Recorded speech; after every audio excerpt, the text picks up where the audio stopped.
Selamat pagi, Bapak Ibu Saudara sekalian.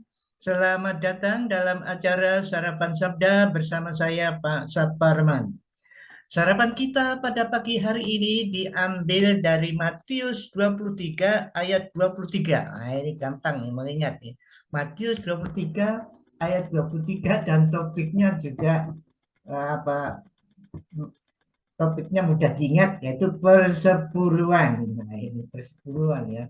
Tuhan Yesus mengecam orang Farisi yang memberikan persepuluhan. Ini bukan berarti Tuhan Yesus tidak setuju persepuluhan ya. Perhatikan ayat 23 ini. Celakalah kamu, hai ahli-ahli Taurat dan orang-orang Farisi. Hai kamu orang-orang munafik, sebab persepuluhan dari selasih adas manis dan jintan kamu bayar, tetapi yang terpenting dalam hukum Taurat kamu abaikan, yaitu keadilan dan belas kasihan dan kesetiaan. Yang satu harus dilakukan dan yang lain jangan diabaikan.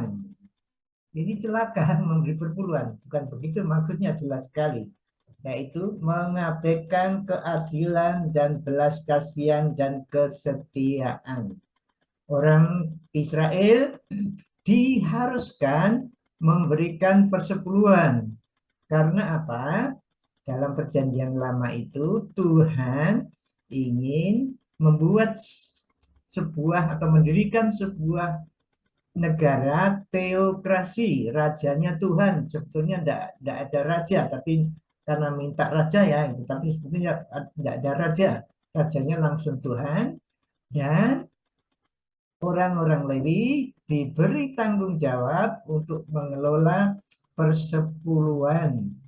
Jadi orang Lewi dalam rencana awal negara teokrasi Israel itu, orang Lewi seperti Kementerian Agama dan Sosial, jadi satu.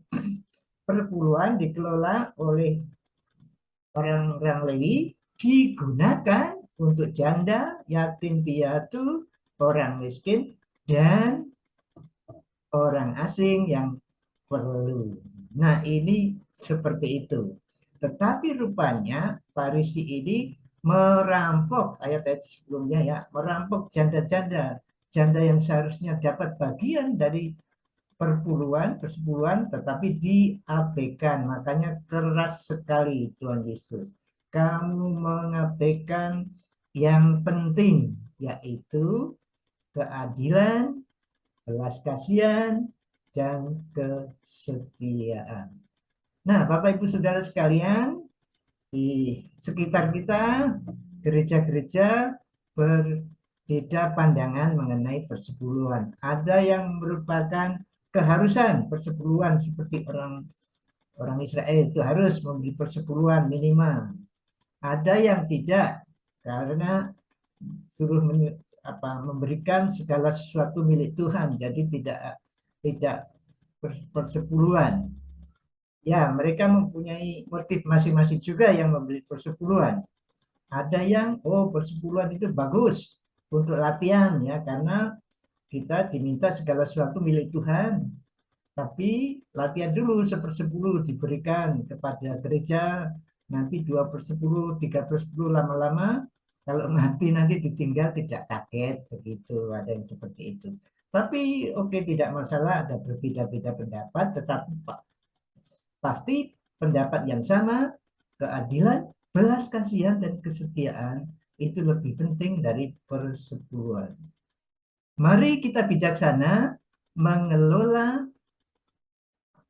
keuangan kita, harta kita, dengan mengingat ini, keadilan, belas kasihan, dan kesetiaan ini.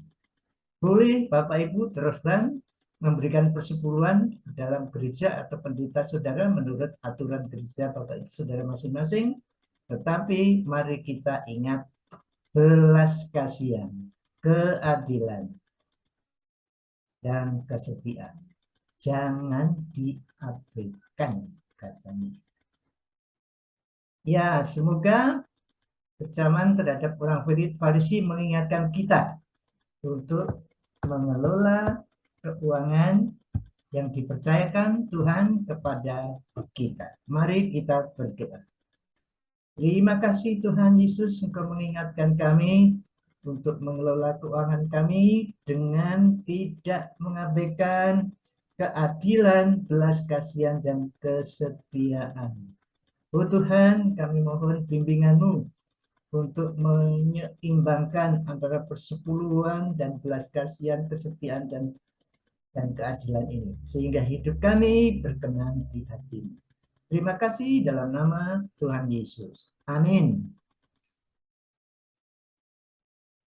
Selamat beraktivitas. COVID belum selesai, Bapak Ibu. Mari kita masih pakai masker, jaga jarak, sering cuci tangan, jauhi kerumunan, kurangi kegiatan mobilitas. Di rumah saja, kalau tidak penting tidak usah pergi.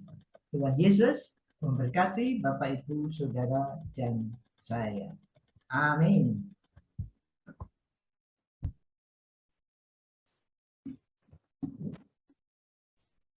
Terima kasih Bapak Ibu Saudara telah mengikuti acara Sarapan Sabda. Jikalau ada kritik atau saran, silakan menghubungi kami. Ini ya. Jadi kalau ibu-ibu punya kritik supaya acara kita lebih baik lagi atau ingin kontak, silakan hubungi kami dengan WA Saparman 0818979114 atau kirim email saparman2021@gmail.com. Terima kasih, Tuhan memberkati Bapak Ibu Saudara sekalian. Tuhan memberkati. Amin.